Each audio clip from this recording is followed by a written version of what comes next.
नमस्कार। अभी आप सभी जानते हैं कि जिस तरीके से बिहार में जो है राजनीति सरगर्मी तेज हो गई है और सभी लोकसभा क्षेत्र में लोग कहीं ना कहीं से अपने उम्मीदवारी की चर्चा कर रहे हैं और इसी चर्चा के बीच हम आ गए हैं वैशाली लोकसभा क्षेत्र में। और यह वैशाली लोकसभा क्षेत्र का मोतीपुर प्रखंड है और मोतीपुर प्रखंड से एक निर्दलीय जानदार शानदार प्रत्याशी शिशिर कुमार जी खड़े हो रहे हैं। वह उनका यह भावना है कि जिस तरीके से राजनीति का व्यवसायीकरण होते जा रहा है, इसमें युवा पीढ़ी को आगे बढ़ के आना चाहिए और अपने शक्ति को दिखाना चाहिए। तो आखिर क्या सोच है इनका, क्या विचार है और किस विचार के तहत ये यहाँ से लोकसभा सांसद बनने का ख्यालात पाले हैं और बड़े बड़े दिग्गजों के बीच ये आकर के अपने लड़ाई को फेस करने जा रहे हैं, इनसे कुछ बातें करते हैं। सबसे पहले स्वागत है आपका। आपका भी बहुत बहुत स्वागत है हमारे यहाँ। श्रीमान, इस लोकसभा चुनाव में प्रत्याशी बनने के पीछे कुछ वजह है। चूँकि मैं एक युवा हूँ और पढ़ा लिखा युवा हूँ, वर्तमान में मैं अवकाश लेकर के इस चुनावी मैदान में उतरा हूँ और आजकल के जो युवा वर्ग में जो एक धारणा बन गई है, युवा अपने रास्ते से भटक गया है। जो कम उम्र के युवा हैं वो दुर्व्यसनों का शिकार हो जा रहे हैं।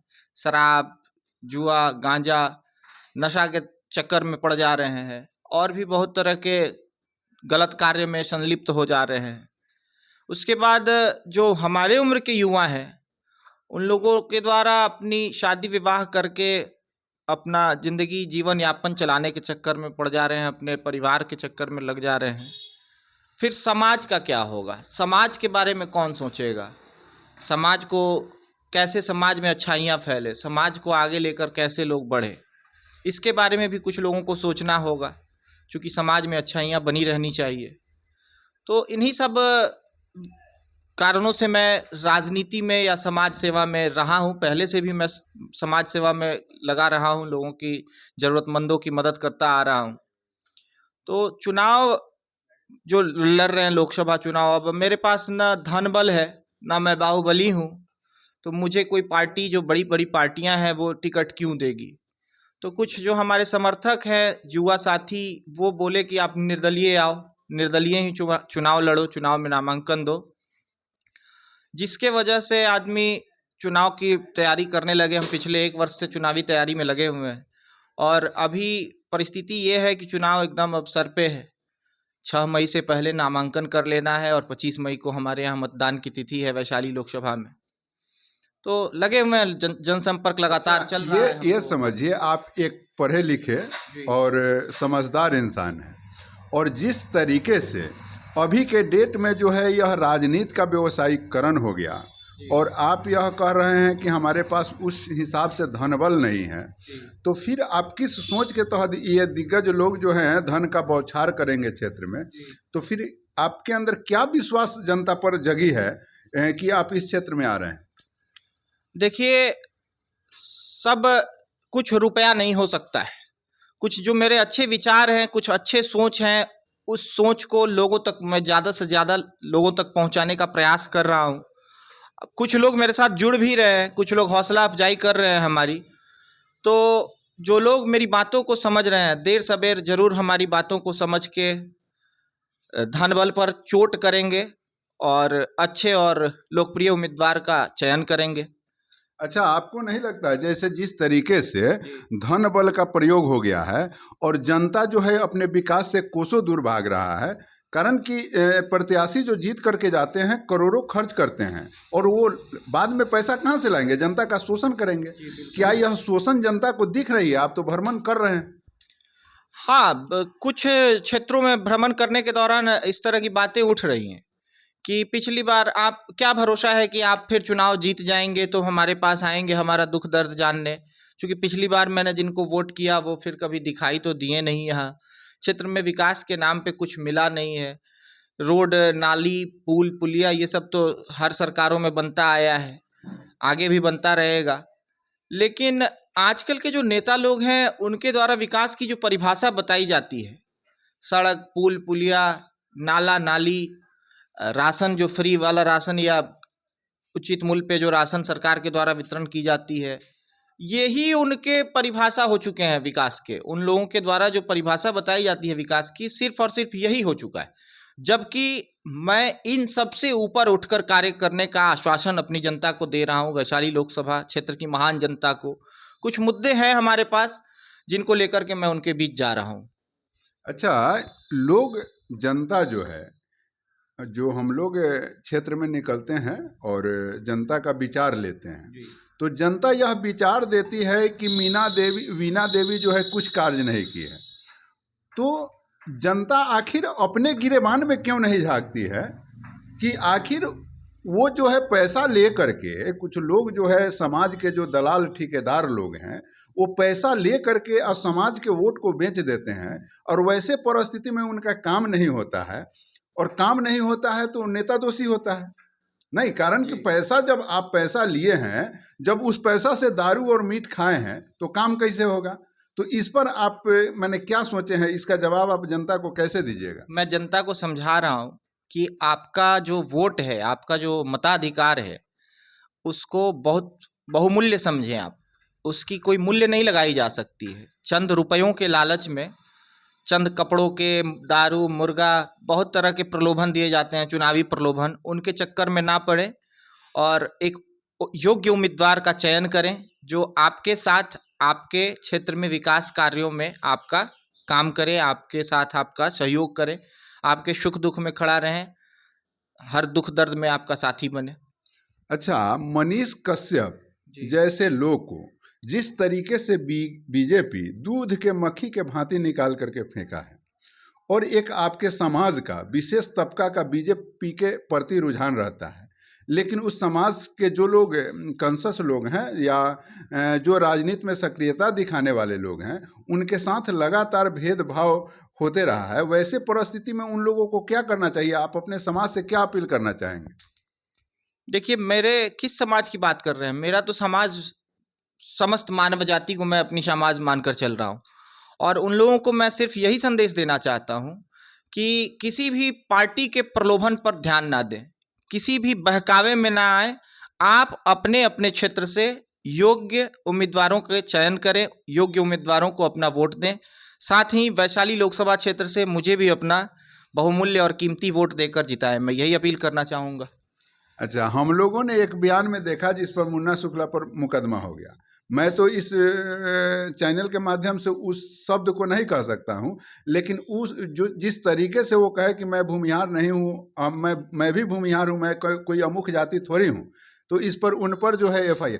तो इस सोच के जो नेता हैं, नहीं, आपने कहा कि मेरा सोच पूरा मानव समाज है, तो इतना जो सोच जो रखता है किसी दूसरे समाज के प्रति, और वैसे व्यक्ति को भी एक समाजवादी नेता के रूप में अपने आप को स्थापित करने वाले लालू प्रसाद यादव, उसको टिकट दे देते हैं, तो ये कैसा समाजवाद है? थोड़ा सा इस पर, आप तो शिक्षित लोग हैं, थोड़ा सा। मैं बताना चाहूँगा, ये मैं उनके इस बयान को मैंने भी सुना था विभिन्न मीडिया के माध्यम से, मीडिया चैनलों के माध्यम से। मैं इसकी भर्त्सना करता हूँ, और इस तरह के बयान समाज में जहर घोलने का काम करते हैं। और समाजवादी लोग जो आजकल समाजवाद का चोला ओढ़कर घूमे फिर रहे हैं, ये सब ढोंग है। अगर वो सच में समाजवादी लोग हैं तो इस तरह के बयान नहीं देते। और जिन पार्टी से उनको टिकट मिलना तय हुआ है, वो पार्टी वाले लोग भी अगर सच में समाजवादी विचारधारा को लेकर चलते हैं तो वो लोग भी इनको टिकट ना देते। तो मेरी अपनी जो राय है, इस तरह का बयान उनको देने से बचना चाहिए, ये कहीं से भी उचित नहीं है। अच्छा, वीडियो थोड़ा सा तो लंबा होते जा रहा है। आपका मैनिफेस्टो क्या है? आप इस चुनाव में जो आए हैं, उसमें आप का मैनिफेस्टो कुछ तो होगा? मैंने बनाया है लोगों के मुद्दों को ध्यान में रखते हुए।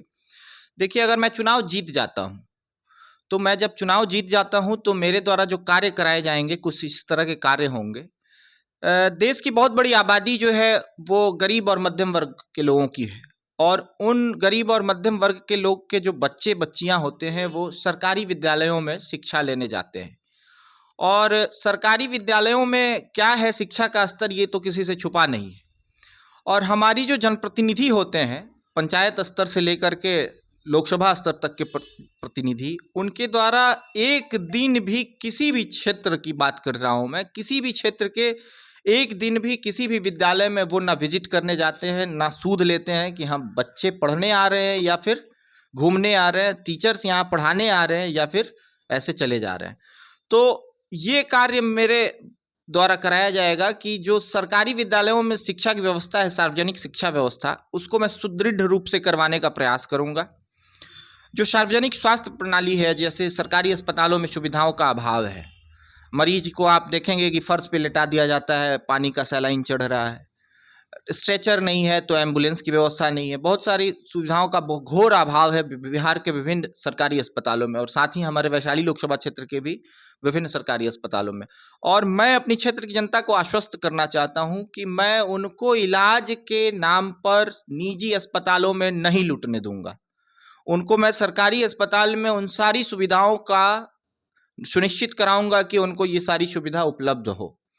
तीसरी बात ये हो गई हमारे मैनिफेस्टो में कि मैं जो समाज में प्रतिदिन कचरा उत्पादित हो रहा है, विभिन्न तरह के कचरा निकलते हैं, उन कचड़ों का निष्पादन करके, कचरा प्रबंधन का व्यवस्था करके किसानों के लिए सस्ते दर पर खाद बनाने का कार्य करवाऊंगा।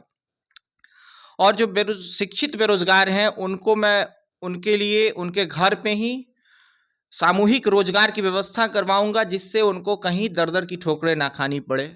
जो हमारे मजदूर भाई हैं जो अपनी आजीविका चलाने के लिए बिहार से बाहर किसी अन्य राज्य में धक्के खाते हैं, उन सभी के लिए भी मैं उनके घर पे ही उनके परिवार के साथ रोजगार मुहैया कराने का कार्य करूंगा। और वैसे लड़के, लास्ट वाले पॉइंट पे ध्यान दीजिएगा आप सभी, वैसे लड़के जिनके माँ या बाप की कम उम्र में निधन हो जा रही है किसी भी कारणवश, दुर्घटना से या फिर नेचुरल डेथ हो जाती है, तो वैसे बेसहारा बच्चों के बारे में हमारे कोई भी जनप्रतिनिधि कभी कोई आवाज़ नहीं उठाते हैं, कभी उनकी कोई सहारा नहीं बनते हैं। मैं वैसे बच्चों को भी ध्यान में रखते हुए उनको अति उत्तम शिक्षा व्यवस्था उपलब्ध कराऊंगा। वो इस तरह से प्रिपेयर होंगे कि नवोदय और नेत्रहाट सैनिक स्कूल में जाकर के उनका दाखिला हो। मैं उन सब के बारे में भी चिंतित रहता हूं, उन सब के बारे में भी सोचूंगा। वैसे बच्चे, मैं फिर से एक बार याद दिलाना चाहता हूं, वैसे बच्चे जिनके माँ बाप की मृत्यु किसी कारणवश कम उम्र में हो जाती है। और भी बहुत सारा कार्य है जो मुझे करने हैं चुनाव जीतने के। भ्रष्टाचार एक बहुत बड़ा मुद्दा बन करके उभरा है बिहार में, और इसको कोई भी नेता जो है अपने घोषणा पत्र में सम्मिलित नहीं करता है, कोई भी पार्टी, बड़ी पार्टियां। तो आप अपने आपका जो अपना घोषणा पत्र होगा उसमें इसको क्या शामिल करते हैं कि भ्रष्टाचार पर भी आपका आवाज उठे? जी जी बिल्कुल। भ्रष्टाचार जो है समाज में एक बहुत ही खतरनाक मुद्दा बन चुका है। हर जगह भ्रष्टाचार, हर जगह, हर कार्यालयों में भ्रष्टाचार का खेल चल रहा है। मैं अपनी जनता को आश्वस्त करना चाहता हूं कि मेरी जनता जहां भी उनसे किसी भी तरह की कोई कालाबाजारी की सूचना मिल रही है, उनको कहीं घूस देना पड़ रहा है किसी कार्यालय में, सरकारी कार्यालयों में या फिर निजी क्षेत्र में भी, तो तत्काल मैं उस पर कार्रवाई करवाने का प्रयास करूंगा। जो भी कंसर्न डिपार्टमेंट्स हैं मैं उनको इन्फॉर्म करके उन संबंधित जो अधिकारी हैं या कर्मचारी हैं उन सबको मैं उस पर मैं एक्शन लेने का कार्य करूंगा। अच्छा, आपका हमारे चैनल के माध्यम से आप जनता से निवेदन कर लीजिए कि आपका निवेदन क्या है। जी, मेरा निवेदन तो यही है कि मुझे अपना कीमती वोट भी दें और आप मुझे चंदा भी दें, क्योंकि मैं आपकी आवाज़ को उठा सकूं, आपके लिए लड़ सकूं। मेरे पास बहुत धन बल नहीं है जो मैं अपने वोट के साथ साथ आपसे 5, 10, 50, 100 जो भी आपसे बन पड़े वो आप मेरे UPI नंबर पे ज़रूर दें। मेरा UPI का नंबर है 88 77 25 34 01। मैं फिर से एक बार रिपीट करना चाहता हूँ, 88 77 25 34 01। धन्यवाद आप सभी का। आप सुन रहे थे वैशाली लोकसभा क्षेत्र के युवा प्रत्याशी शिशिर कुमार जी का बयान। और इस तरीके से जो हमारे समाज में युवा वर्ग अपने अंदर एक जागृति ला रही है कि क्यों नहीं इस बिहार को बदला जाए, क्यों नहीं इस बिहार के तकदीर और तस्वीर को बदला जाए। जो बिहार का आप जो भी इसका वर्णन सुनेंगे तो इतिहासों से भरा पड़ा है, चाहे वह धार्मिक गुरुओं को अगर ले ले या शिक्षा के क्षेत्र में ले ले। पूरे दुनिया में एक अपना स्थान रखने वाला बिहार, जहाँ पे विश्वविद्यालयों से लेकर के और तमाम तरह के धर्म गुरुओं का जन्म स्थली रहा है या ज्ञान स्थली रहा है। और वैसे बिहार को आज के नेता जो है भ्रष्टाचार के भेंट चढ़ा दे रहे हैं, इसको कलंकित कर दे रहे हैं। और इस चीज़ को अब हमारे समाज के पढ़े लिखे युवा देख रहे हैं और इसी सोच के तहत यह आना चाह रहे हैं राजनीति में कि इसको बदलना बहुत ज़रूरत है। इस पर अगर ध्यान नहीं दिया जाए तो ये घून के भांति हमारे राज्य को जो है ये बड़े बड़े पार्टी वाले नेताएं खा जाएंगे। इसलिए आपका भी जिम्मेवारी बनता है, आप यह सोचिएगा कि यह तो एक साधारण लड़का है और मुन्ना शुक्ला और बीना देवी के सामने ये क्या है। तो वैसे परिस्थिति में आप अच्छे उम्मीदवार का चुनाव नहीं कर पाइएगा। इसलिए आपको यह सोचना है कि हमें एक वोट देना है। मैं अपने वोट को धन बल वाले लोगों को नहीं, दबंग लोगों को नहीं, शोषणकर्ता को नहीं, अपितु अपने युवा को दूंगा, अपने दिल के धड़कन को दूंगा, अपने घर के बेटे को दूंगा, एक धरती के व्यक्ति को दूंगा, ताकि हमारे आवाज़ को वह संसद तक पहुंचा सके। बाकी अपना कमेंट सेक्शन में जरूर लिखिएगा। जय हिंद।